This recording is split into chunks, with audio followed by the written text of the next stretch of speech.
Welcome to the View in Your Mirror podcast. We are your hosts, Lisa Rubin and Katie Harms. From new moves to tried and true strategies, we'll dissect the ways in which clothing and a little organization can and does affect your daily life. Come along as we hope to inspire, engage, and shape your rituals as well as your shapewear. Good morning, Lisa Rubin. Good morning, Katie. What? No song from you, my friend? No, I will not be singing. My children, nobody likes when I sing. I definitely do not carry a tune. Okay. All right. Well, we will not hold you to a song, but it is a beautiful fall day once again. I know we are an evergreen podcast, but hey, fall in Minnesota, it bears celebrating. It's just gorgeous outside. Yeah, the leaves are definitely starting to turn those gorgeous colors now. It's kind of fun to drive around and look at all of them. Absolutely it is. Absolutely it is. Hey, we have Lindsay Pinchuk joining us. She is a nationally recognized, award-winning entrepreneur. She's a consultant, a community builder, a connector, a storyteller, an expert marketer, social media maven, spokesperson, on-air expert, small business champion, and mom, which when she gave us her background, she has capitalized. None of the other ones are. So I love that very much. We're going to be talking all things how to grow a business. She took what? Lisa, you've told me many times. $500 in her pocket. And she created a business called Bump Club and Beyond. And then she went on to sell it. She was pregnant at the time, right? Yes, she was with her first. So we're gonna try not to ask her so many questions that will help us.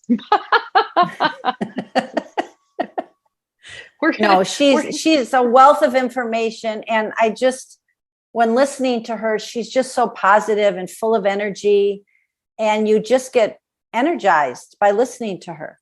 You found her through podcast.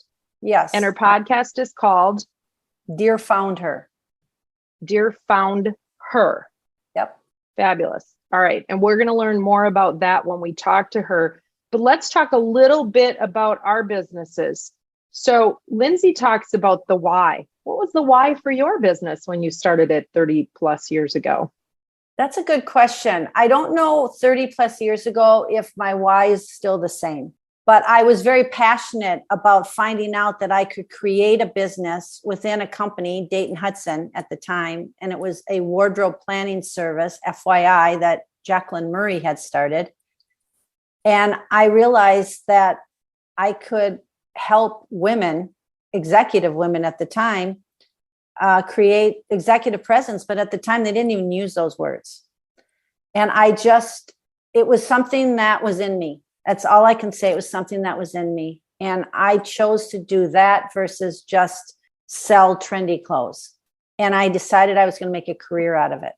Most of the women that started with me or even was 10 years into it with me didn't understand that concept. And there is nobody I know right now that's still doing what I do at the level I'm doing it.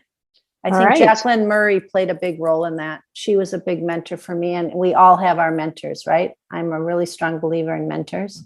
And then all my clients all these years have been mentors for me. That's fantastic. I think that's why I keep doing it, because I always learn something from one of my clients every day. And isn't that what it's all about? We've talked about this before, starting the podcast. We both, I think, are lifelong learners. I don't think we are both lifelong learners, and we enjoy that challenge. Absolutely. I mean, look at how much I've learned from you, Katie.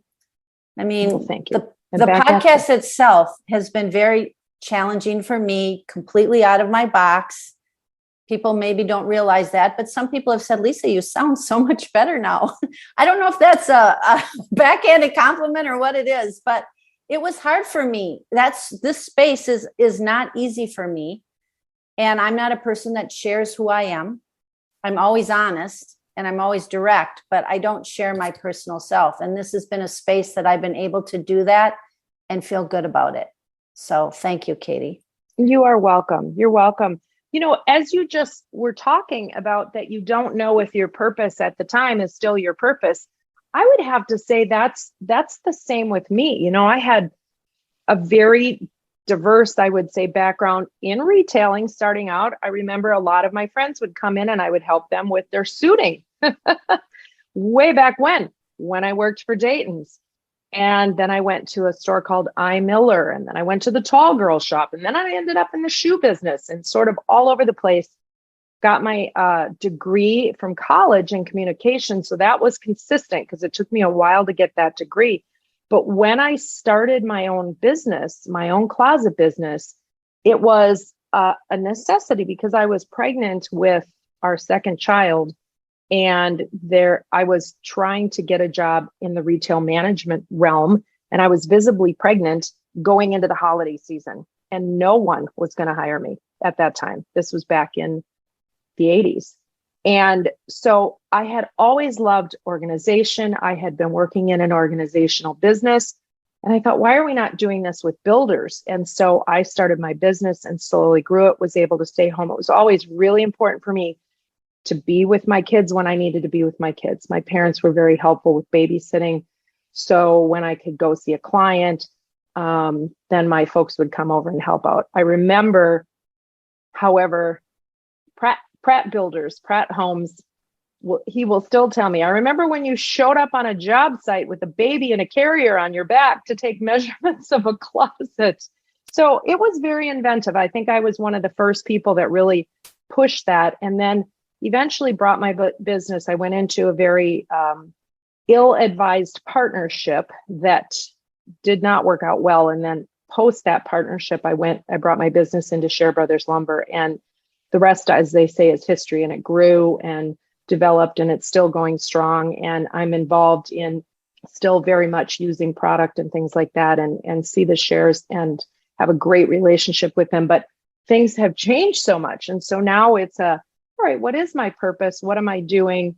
And so we have that opportunity again, as we're building this podcast, different opportunities are opening up and weeding through what the best way to approach them is. So I'm very interested to what Lindsay has to say as I look to pivot once again what I'm doing. So it's timely, I think.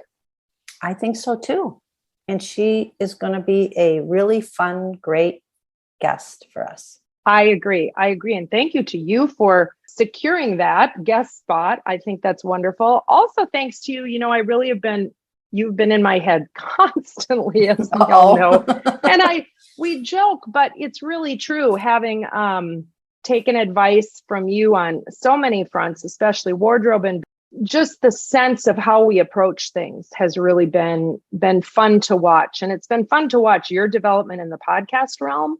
And really, as you become much more comfortable, and, your straightforwardness has never changed. And I think that's such a gift that you have.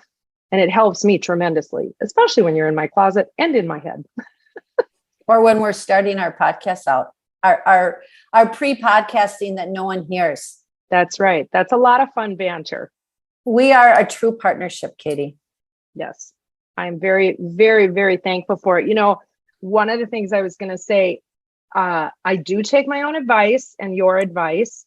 I have a box that has been sitting around for quite some time, and it went into the storage unit, and it's clothing that I didn't fit into.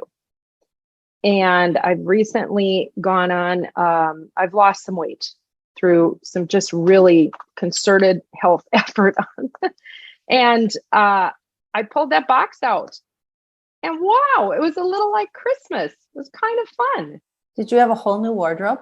Not a whole new wardrobe, but I had some pieces. You have not seen them. They're Lisa approved. They were Lisa approved before, so they'll be Lisa approved now, I think. I had some other pieces that went straight into Goodwill. There's no stains or pulls or rips or anything like that. Perfect. I can't wait to see. I also took a group of clothing that it's getting close to needing for fall, sweaters and things like that needed to go to dry cleaning, and they should be coming back from dry cleaning any day. That's great, Katie. So even an old dog can learn new tricks, Lisa. Yes.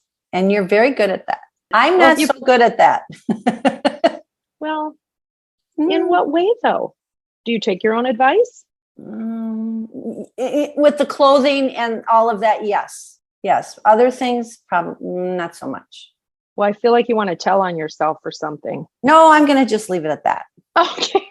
We're not going to have true confessions. No, we're not. We're not going to have true confessions or a therapy session. We're just going to leave it at that.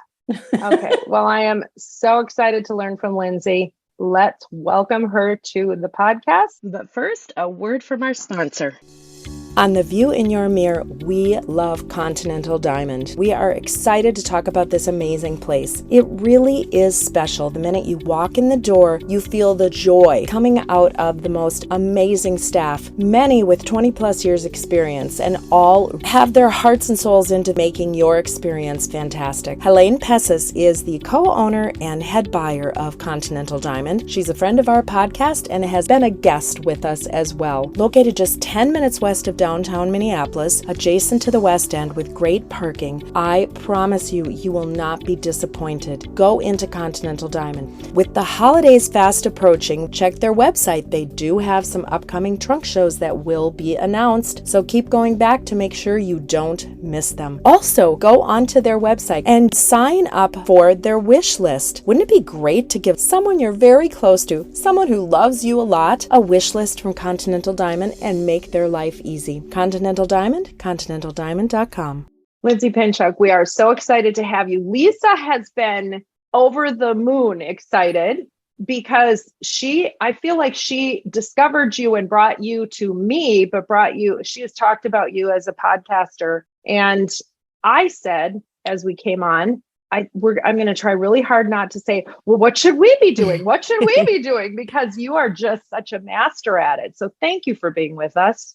Thank you so much for being here, and thank you for listening. And it really means so much to me. Like, these are my favorite kind of interviews. So I so appreciate you reaching out and bringing me on. Well, you said, as we were talking a little bit before we actually got on, this has become a very fulfilling piece of your career. How so? You know, it's funny because I always wanted to be a journalist, and it was not something that really panned out in the beginning. I was the editor-in-chief of my high school news magazine. And I know that sounds like a little like hokey, but it was a very big part of my life in high school. It was a very big part of me growing up. I won a lot of awards for what I wrote. And I thought I wanted to go to school for journalism. And I ended up getting into Michigan and Michigan State. And I wanted to go to state at one point because they had a journalism program. And everyone was like, have you lost your mind? Like, you got into the U of M, like, you have to go. And I did go to University of Michigan, and I'm so glad that I did. And, you know, my whole kind of career path proves that you can really do anything. It doesn't matter what your degree is, right?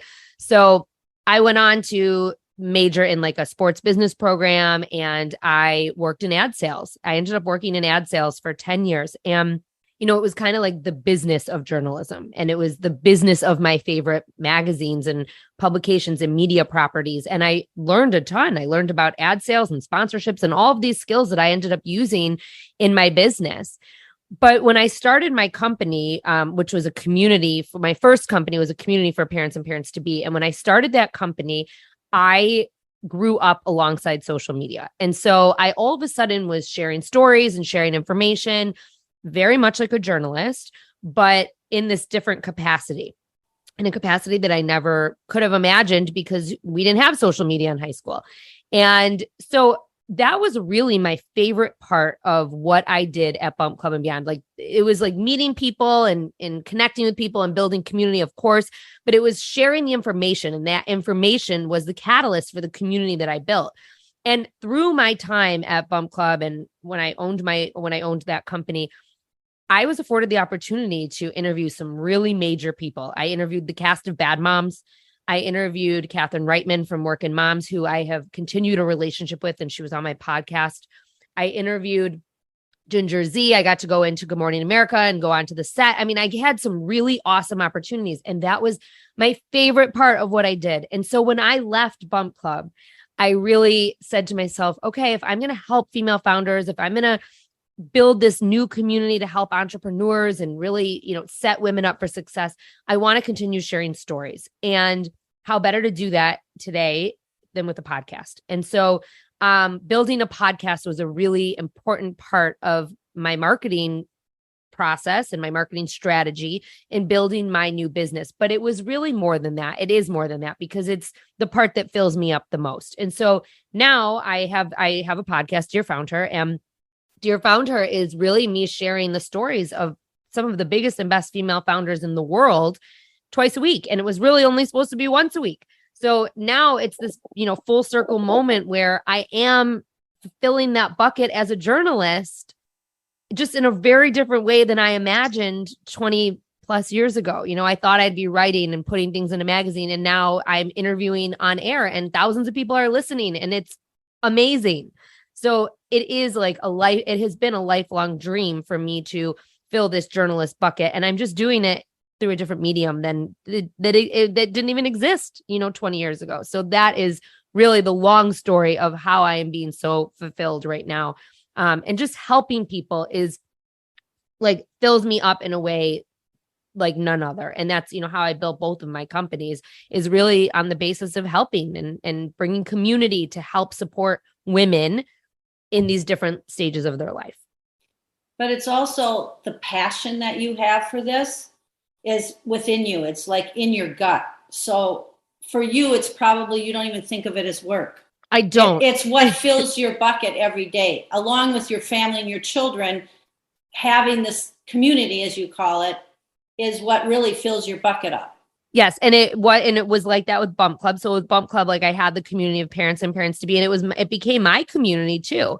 And when I like aged out of that community was really when I decided to leave, because I was kind of this like figurehead of this community, but I wasn't in the community anymore. And that's why I built it.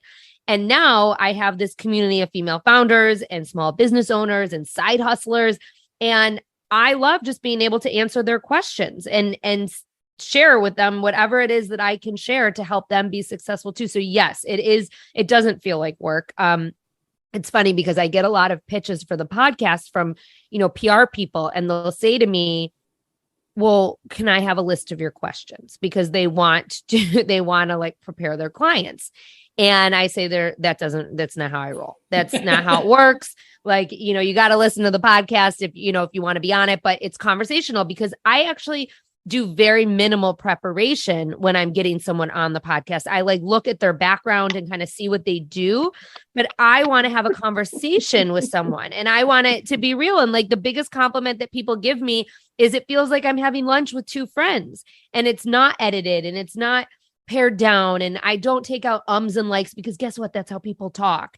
And I want to have a real conversation that it isn't prepped by a PR person. I don't want sound bites that have been prepared. And if you are a successful founder, you have sound bites in your head anyway that you share all the time. So you're going to just share those with me in a different capacity. So it doesn't feel like work because to me, I show up for these episodes and I have a conversation with people and it's so fun. You are speaking Katie's language because we are a team and we are a very good team and we are the yin and the yang.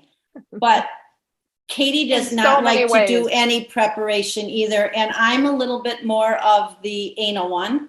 And I like to have preparation. But what's happened over the last 3 years that we have been doing this podcast is I am learning to go more on Katie's side because she's like, Lisa, it's a conversation.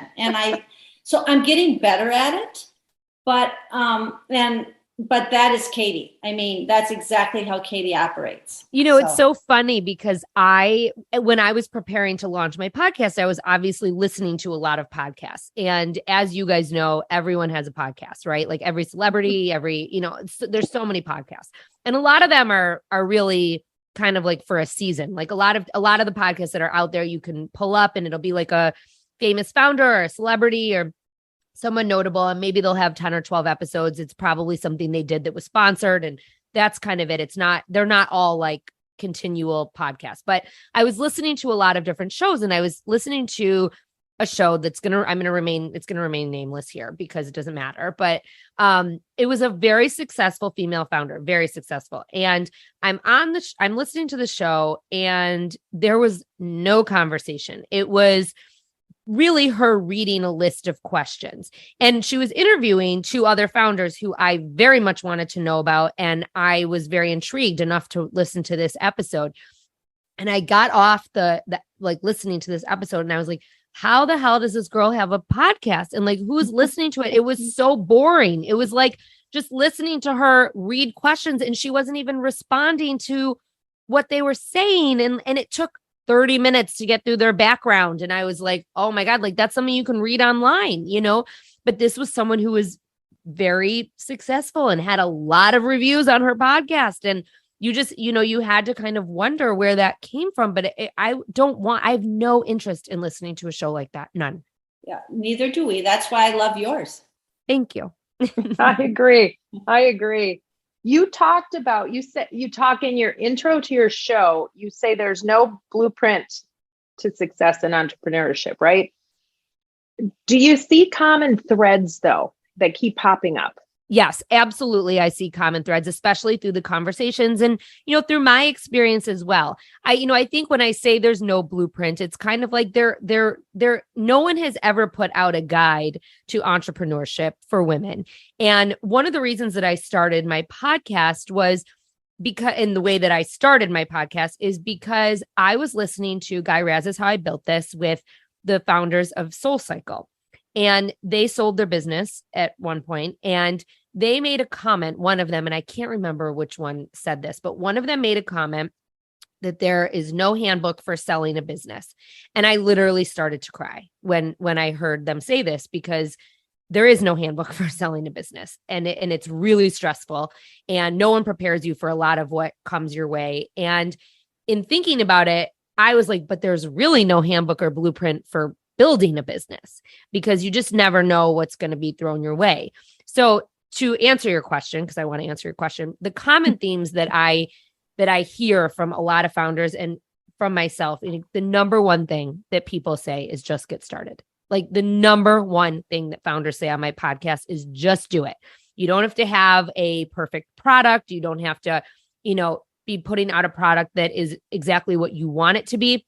But you have to put something out in order to get feedback. So like, that's kind of the number one thing that I hear from founders and that I would agree to as well, because you're always going to have an excuse as to why you shouldn't do it. Right. The second thing that I hear a lot is the importance of tapping into your network and asking for help.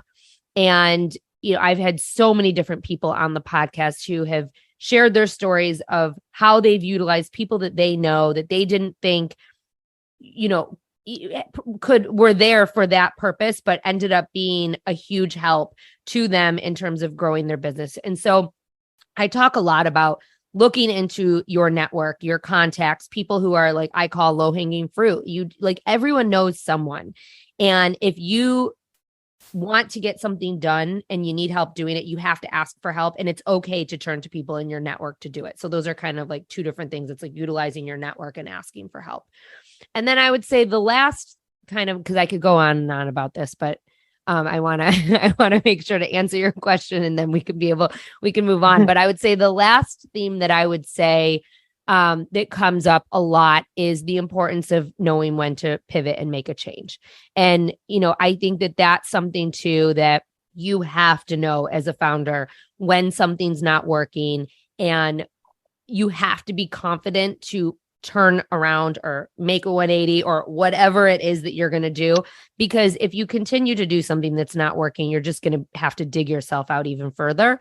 And it's not failure when you make a change. And that's something too that comes up a lot, because I think as female founders, we're built to just be very hard on ourselves and think we should have all the answers, and we don't always have the answers. And so it's really hard sometimes to admit that something isn't working, but it's not being a failure. It's just making a pivot and doing something different so you can succeed. But it's also understanding that, right? Mm-hmm. Because as women, when we think we're failing, sometimes we stop, right? Yes. And so it's having someone in your network or in your community to say, hey, take this, learn from it, and then move forward. It's not just yes, I agree with you. It's having someone in your community to tell you that, but it's also being able to internalize that and tell yourself that, and to know that you making a change in your business is not being a failure. And it's no one's even gonna look at it the way you're gonna look at it. Like, you're so, like, we magnetize our problems and our changes and our failures so much more than anyone else. No one's even going to notice half the time when you make a change. And I can promise you that they're not, but it's having the people to tell you and to reinforce that, but also to knowing within yourself that it's okay to make a change for the goodness of your business and also for the goodness of yourself, because sometimes things might be working, but they might not be working for you. And you need to make that change so that you don't lose your mind. You know what I mean? Would you say that the people that you have seen, pardon me, that have been successful have been less resistant to making those changes that needed to be changed? Yes. Yes, I would say yes. I think that like the most successful people that I have seen have made changes when necessary. And I love what you said about people really aren't going to notice, because nobody's that intent on our businesses like we are. They're not. No one gives a shit what you're doing. And I'm serious. Like it is like, you know, and we all think that because we're like in this social media public arena, everyone's looking at your stuff with the fine tooth comb and a magnifying glass. They're not. Only you are. No one cares what you're doing. And so, and I can give an example of this. Like, I thought I wanted to launch a membership for Dear FoundHer. And I do eventually, but I definitely put it out there too soon. And I put it out there, it was like, I don't know, 7 or 8 months ago, and it did not get any traction. It got a little traction, not the traction that I wanted it to get. And I was like, okay, well, people clearly don't want this yet. We're not at this point. I'm just going to scrap it and focus on my class, which had, 100 people sign up for it. And I had other things going on. And I wasn't going to sit there and spin my wheels and do a lot of work for 3 members, because a membership is a scalable opportunity. And if it wasn't being scaled, it was going to take a lot of time away from things that were actually producing bottom line revenue for me. So I just scrapped it. I literally just took it away. No one knew, because no one cared, because it wasn't what my community wanted at the time. So, and that's fine. It's okay. Like when they want it, or when I decide to put it back out there, I will. That's a great example. What do you talk about your kids? You started Bump Club, and really with very little from a financial investment opportunity, and you were pregnant at the time. So now you just mentioned that your kids are a little older, right? They're 9 and 12. So 9 and 12. What do you want your legacy to be? What do you want to leave to them? So it's very interesting, because my kids only know me in like this capacity. Like when I left Bump Club, they were leaving for overnight camp, and it was the day they were leaving, essentially was my last day as an employee. And I didn't tell them until they got home, because I didn't want them to worry. It was like the only thing they ever knew. Bump Club was such a big part of our life and our family. And I remember very vividly, my older daughter, who's now 12, was probably 4 or 5. And we lived in the city, and we lived in this townhouse, and we had this landing at the top of our stairs, and we used it as a playroom. And I remember walking up one day, and she was standing there in front of an easel, and she had like a toy stroller in front of her. And I said, "What are you doing?" And she said, "I'm playing Bump Club." And I said, "What do you mean? What do you mean?" And she said, "Well, here's my presentation, and here's my chairs with my audience, and here's my stroller. That's my giveaway," because we used to give away strollers like at our events. She was like, "Here's my giveaway. I'm going to raffle it off." And it was in that moment that all of the like stress and the travel and all of the things that made me insane really were put into perspective, because I realized that she's watching. I realized that she's really proud, and that I was showing her that she could do anything that she wanted to. And so when you ask me what my legacy is and what the legacy is that I want to leave, it's that I want my kids to know they can do anything, and they can. And, I made 2 really big decisions in my career. I left corporate America twice, and they were not decisions that were taken lightly, but they were not decisions that I ever looked back on. And I want my kids to realize that it doesn't matter what their goals and their dreams are, that they can they can achieve them. And so that is, why I also share with them like the good and the bad of the business. And they love when like we get stuff sent to us, or, they love that part of that. Obviously they're 9 and 12. My 12-year-old's got like all this makeup from one of my upcoming guests coming up, and she like freaked out. She was so excited. They love that part. But then I also do share with them, I'm up sometimes till midnight doing projects, or my clients making me crazy. And I tell them, like, because I want them to realize that it's not all rainbows and unicorns. So, but I want to be leading by example for them. That is my legacy. What would you say the biggest fail that you've had thus far in business has been? Well, there have been a few. I would say I mean, everyone has them, right? The first biggest fail would have been in the beginning of Bump Club. And I talk about this a lot. I did not hire a bookkeeper or like a financial person soon enough. And there were like some mistakes that were made with like the hourly person that I had. And like, I ended up having the IRS on my doorstep I was leaving to go to synagogue for Yom Kippur actually. And the IRS was standing on my doorstep because something wasn't signed and paid for. And I was like devastated. And I realized though that you can turn it around. You know what I mean? Like, it's in the moment you're like throwing up inside your mouth. And then when you realize what the problem is, you can always fix it. So we fixed it, and I ended up hiring someone moving forward that really helped me. And it was when I hired for that position, because I'm not good with operations and finance, that my business really started to see a lot of growth. And so that was a big eye opener for me that sometimes you do have to pay other people before you pay yourself, so that you can pay yourself more later. And then the second thing I would say, and I can't get into too many details on this, but there are things that were not in the contract of the sale to my business because I really just wanted the deal to get done, that I should have stuck to my guns a little bit more on. And I wish that I did. So, in hindsight, that was a big eye opener as well, in terms of contractual obligations and just really making sure that you're taking care of yourself and in the long run, and not necessarily just in the immediate. That makes total sense. We have so many more questions. I know I want a conversation, but I'm like, oh my gosh, I got to get this question out because I'm interested. Again, going back to thinking about as we grow our little podcast, that's in the back of my mind. So both is important here, but let's take a quick little break. We want to pay homage to our sponsor. We will be right back. On the View in Your Mirror podcast, we love sharing our personal favorites. Rustica Bakery is high on that list, and we know you're going to agree. Rustica has 2 locations. They're original at 3224 West Lake Street in Minneapolis, across from Calhoun Commons and Whole Food Market, and Southdale Center next to Lifetime, where you'll enter without even going into the mall. Both have ample parking, either online or in-store. Bread, breakfast, dessert, treats, a menu sure to allow you to find a personal favorite in no time. Online ordering is a breeze, and curbside pickup is an option. Available in-store only are savory menu items. Think grab and go for lunch or enjoy them there. Brunch items are offered Friday through Sunday. RusticaBakery.com. Find the food and drink you adore, or try something new. Rustica Bakery puts the love shown by their customers back into every item baked. At Rustica, you're among favorites.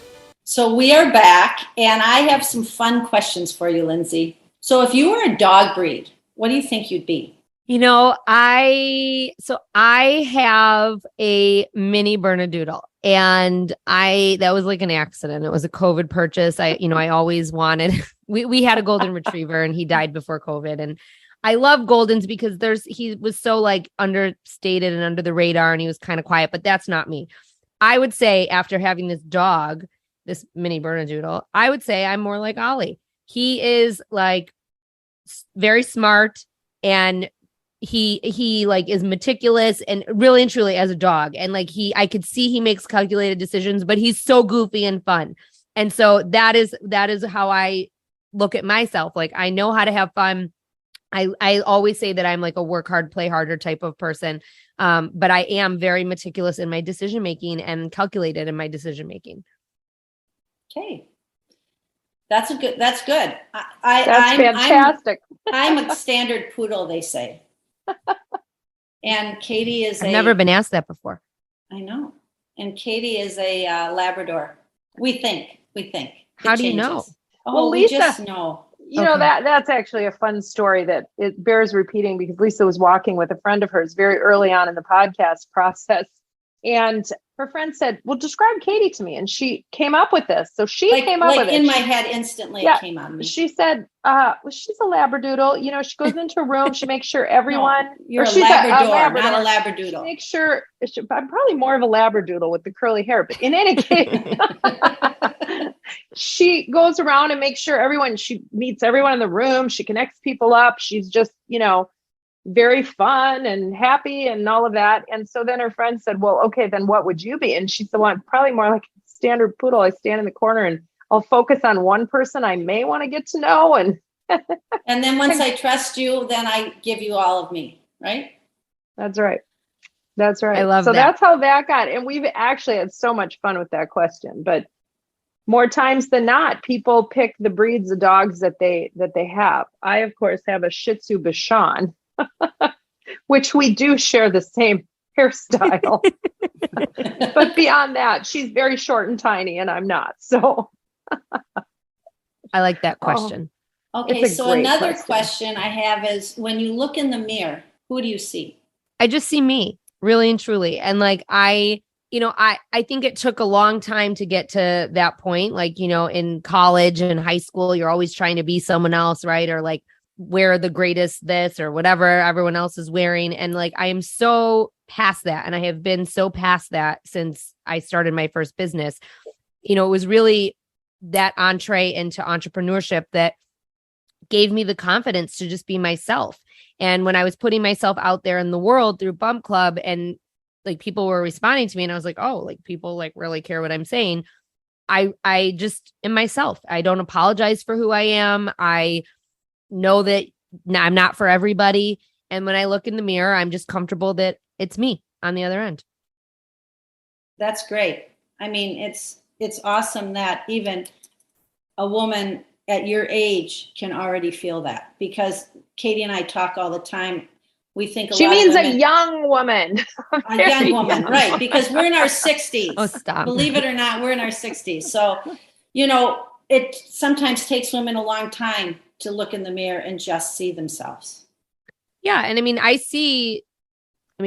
I'm a mom. I have kids. I see moms all day long, you know, when I'm picking up and going to activities and whatever. And I see a lot of people around me who are not confident in themselves or who feel that they have to do certain things to keep up or they have to do certain things to fit in. And I don't need to fit in. Like, that's just not how, you know, if you want to hang out with me, if you want to be in my orbit, then you're going to accept me for who I am. And I'm okay with that. Yep. That's me too. What's your day like? Like, you've got so many different irons in the fire, to use an old term. How do you organize your day? Do you have kind of a routine? What's it look like? Yeah. So my days are all different, which I actually like a lot. I run my life by my calendar and I try very hard to like know what I'm doing for the week, like the week prior. So I do like book myself out and I limit myself as well. So like, that's a big thing. Something new that I've been doing for the last month and that I jury's still out on how it's working. I think it's working and I think I like it. So you'll have to ask me like in a month or so, but based on someone else's feedback, another female founder that was on my podcast, Kylie Peters, she told me that she organizes her week a certain way. And so I started doing the same thing. And so now I try to do things for myself and for my business, like any business development for my business on Mondays and Fridays. And I try to do client work Tuesday, Wednesday, and Thursday. Now, it doesn't always work that way, and I understand that. But I do find it a lot easier when I'm trying to set boundaries with clients and parameters with clients. I only take coaching meetings on Tuesday, Wednesday, or Thursday. Sometimes I'll have like new business meetings on Monday or Friday. But if I'm booked, I'm booked. And I don't jump through hoops to like go into the evening or whatnot. I will say I do take a lot of time during the day for myself, no matter what day it is. And when I say for myself, I really mean for my family, but I pick up and drop off at school. I like to be around when my kids are home. That's why I'm doing this. That's why I have my own company and my own gig, because I want to be present. When they come home at the end of the day, unless I'm like on a recording or something, they know they can come into my office and talk about their day with me. And since the pandemic, we've tried really hard to eat dinner as a family. Now activities are picking up again, but I've been very meticulous about like having my kids both in activities on Monday and Wednesday so that Tuesday and Thursday we can eat as a family. I think it just takes a lot of planning and purpose. And previous to this, I didn't have that. I was just like all over the place and whatnot. I do a lot of work at night. That is when I do my best work. It's always been when I've done my best work. No one's bothering me. No one's, texting me or asking me questions. My kids are sleeping. So I do a lot of work between the hours of 9 and midnight, but it's not because I'm working all day as well. I do things during the day, like work out or go for a walk or have lunch with a friend or whatnot. So I know that was a very long answer, but it's not perfect. It's a little messy, but it works for me. And I just think like writing everything down and keeping everything in my calendar is really what keeps me together. Do you handwrite things, or are you? No, everything's electronic? It's in my phone. It's in my cloud. And I always, before I go to bed at night, really and truly, the last thing I do is I look at my calendar just as a reminder of like, oh, this is what I have tomorrow. I did not do this last night and I missed my kid's orchestra. Like my kid has to be at school on Mondays at 7:45 for orchestra. And we missed it today because I didn't look. I never looked, and I set my alarm according to like a Tuesday, not a Monday. Anyways, mistakes happen and it is what it is. Right. Everything's in my phone, and I try to look at it like once at night. And then I look at it after my kids leave in the morning. I sit at my desk or on my porch with a cup of coffee. I scroll through social media. I give myself about 20 minutes and I look at my calendar. You could almost do an entire podcast on what modes you use. Like, do you have a note-taking app that you use, or how you integrate everything? And how do you manage email? So email's never been a strong suit of mine. I actually turned off the notifications. Like you can't see the number on the bottom of my phone. It doesn't stress me out, but it was stressing out other people when they would look at my phone. But I don't care. So I try really hard I have, a personal Gmail and then my work email, and I don't sign up for anything using my work email unless it is very, very, very specific to work. I also start my day after the social media scroll. I sit down and answer my email, and I also do email again. I'm monitoring my email throughout the day, but I respond to emails again, either in the evening or right before dinner. In terms of note taking, I just use the Notes app on my phone because it syncs in the cloud with my Mac. And I live by notes, actually. I have a to-do list. I keep like my podcast stuff there. And I have a lot of lists of like content that I want to produce. If I have an idea, I have a note and I put it in there. And then I can go back when I'm creating my social media or my blog post, and I can say, oh, what was that idea again? But I always write it down because I will forget if I don't write it down. That's great. I'm exhausted right now just listening to all that. I want you to know. Do you ever wake up in the middle of the night and go, oh my God, I got to get a note in there? No, very rarely, because honestly, by the time I go to bed, I'm so tired that I fall right asleep, and I sleep until my alarm goes off. On the weekends, I do sleep in. And on Friday nights, I go to bed early. So like I don't do any work on Friday nights. I'll like be with my family or my husband, or we'll watch a show. He goes to bed really early, but I usually go to bed by like 11 on Friday night unless we're doing something. And then unless we have an activity Saturday morning, I usually sleep till like 9 or 10. That's great. Awesome. And you can do that. Your body will let you do that. All right. Well, I hate to tell you, but when you get to your 60s, but that's a whole nother conversation that we can have. No, that's right. Fine. Now I'm going to soak it in. So yes, you do. Well, I just judging from everything you're telling us and listening to you and just loving your podcast, and we're coming up against our time with you, but we got a couple things to talk about. One is, what do you think your superpower is? I think like my ability to multitask, to be honest. And I would say that's probably the case for a lot of moms. You just said like, I'm so tired listening to you. Like I just have always kind of run like this, and I can get things done, and I just make it happen. And I understand how to multitask and how to do many things at once. And that's always been me. Like even in the corporate world, that was me. So, and I feel very lucky that I'm able to do that. I love though that you also talk about when you shut it down, that your ability to shut it down. I think that's something that is really good that you can do that. I mean, there's a lot of people that can't do that. And I think that's fantastic. I try very hard. And I will tell you, it was a lot harder when I was at Bump Club. And there were just like big clients that needed my attention. And, there was more going on at once. And I didn't have the help that I should have had either before or after the acquisition. And so a lot of it really fell on me. And so, I'm at a point now where I say to myself, like, this isn't like, I'm not curing cancer, and a client can wait, and my kids are most important, and my family's most important, and like when I'm eating dinner, and that's kind of how it is. Like, it's unless like something's on fire, it doesn't need my attention. It's just like, let's put it into perspective, like what's important with what we're doing. Anything can wait. So I really just try to like teach myself that. I also, I've chosen the projects I want to work on and the people I want to work with, and I do say no to people.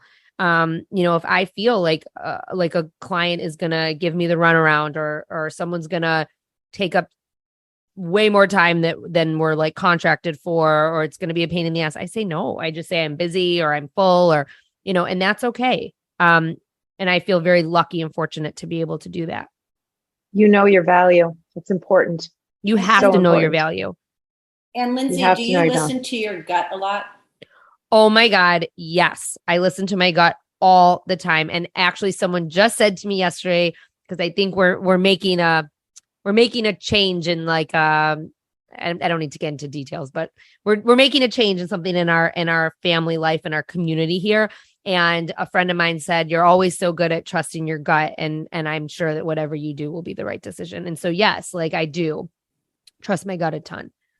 You have to. Another I've always lived that way. So I always have to trust my gut. Well, and on top of this, you add in nonprofit work, which is very important to us. And we like to focus every single one of our shows. I think we might have missed a couple, have a nonprofit entity, and we ask our guests who they would like to showcase. And tell us who you brought to us. So I brought Neryl to you guys because my whole thing right now, and I am all about, all different causes, to be very honest. Like I'm doing work right now for a couple of different causes. I've always with Bump Club, we always had a nonprofit component. We were always giving back to members of our community. We worked with this company or a nonprofit called Share a Spare, where our community would give their extra baby stuff to this community, to this nonprofit, to disseminate it in the community. So that was always something that to me was important as well. So thank you for making that a part of your show. But right now in this very moment, and I actually went back and forth because I'm doing a couple of different projects right now, pro bono for different nonprofits. And I'm not doing anything for this organization. But why I wanted to bring this up right now is because I just feel that women's reproductive rights are really at stake. And I want to protect my kids and their future. And I want to make sure that they have the choice of what to do with their bodies. And Neryl is a pro-choice organization, and they basically will do anything to make sure that reproductive rights are safe in this country. And there is, a lot on the horizon in the world right now, and a lot of decisions to be made. And I will stop at nothing and to make sure that my kids are safe and that they have a choice when it comes to their body. And that is why I chose the organization today. Thank you. ProChoiceAmerica.org is the link to that website, and very important work. So thank you for bringing that to us. And really quickly, before we let you go, tell us how people get a hold of you, and tell us how people find you. Yeah, so you can go to lindsaypinchuk.com because all of my social media, my podcast, everything is there. But you can also find me on Instagram at Lindsay Pinchuk. It's LindsayPinchuk. It is me. It is not a VA. I answer everything. I try so hard. So please reach out. I love having conversations. I share a lot of information there that I think, a lot of people here can benefit from in terms of business, in terms of life and multitasking and all of the things that we talked about today. I'm always sharing tips and tricks. So please follow me there as well. And then my podcast, Dear FoundHer, drops every Tuesday and Thursday, everywhere you listen to podcasts. Right. Dear FoundHer. Yes. Which is Thank you. Phenomenal. Lindsay, you have such an incredible spirit of giving and a spirit of abundance, and you are just plain fun. Thank you for being with us. Thank you so much for having me. I'm so excited to share this. This was a great conversation. Thank you, Lindsay. She is amazing. She's like a ball of fire. Fire is probably a negative connotation. Well, in all the best ways. No, think about the time you've spent sitting around a campfire. She is infectious in all the best ways. Yes, she is. And she wants to help anyone she can. I don't think she's ever negative. I mean, if she's negative, she's going to tell you why she's negative. But she doesn't place judgments. She's great. She's great. And I encourage everyone to listen to her podcast. Absolutely. It's been very eye-opening on so many. And she does give you steps and tips and tricks. Early on when we talked about this podcast, it was like, well, if we tell everybody everything, are they going to call on us to be a client? And, then we had that thought for a moment. It's like, well, that's ridiculous. I mean, there's so much more to us and the ability to work with people and whatnot. Sharing the information that we've gleaned from a lifetime of working at what we're doing has been just so enjoyable. And you can see how her enjoyment of what she does is just there. What an incredible thing to have every single day of your life, to know that you're helping so many people. Yeah, it's great. And I've learned a lot from her podcast. Likewise. When I'm able to listen to a podcast, I actually don't like listening to her podcast when I'm driving, because I will take notes. So I might turn it on when I'm doing stuff in my house and leave a little notepad down and write something down, because she always does 5 takeaways on every one of her podcasts, and they're good. They're really good. Yeah, she's very enjoyable. So if you're out walking, do you stop and put a note in your phone? Yes. Aren't you impressed, Katie? I am so impressed. Look at you getting all technologically savvy on us, Lisa. I've learned the note thing that I got. Yeah, that's fantastic. No, I truly just enjoyed her. She is, when I said I got tired, it was like, whew, as she's telling all the things that she does, but at the same time, it's energizing.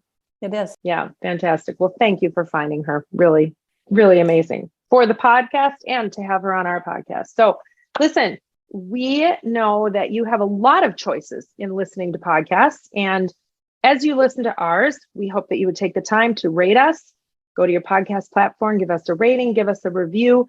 It does definitely help grow our business as well, so that we can bring you more content. And we enjoy doing this. If you want more information about us, go to theviewinyourmirror.com. You will find the links to get to both of our personal pages. We are also on Instagram. We are on LinkedIn. We are on Twitter, and we are on Facebook. All of those places you can also get a hold of us at The View in Your Mirror.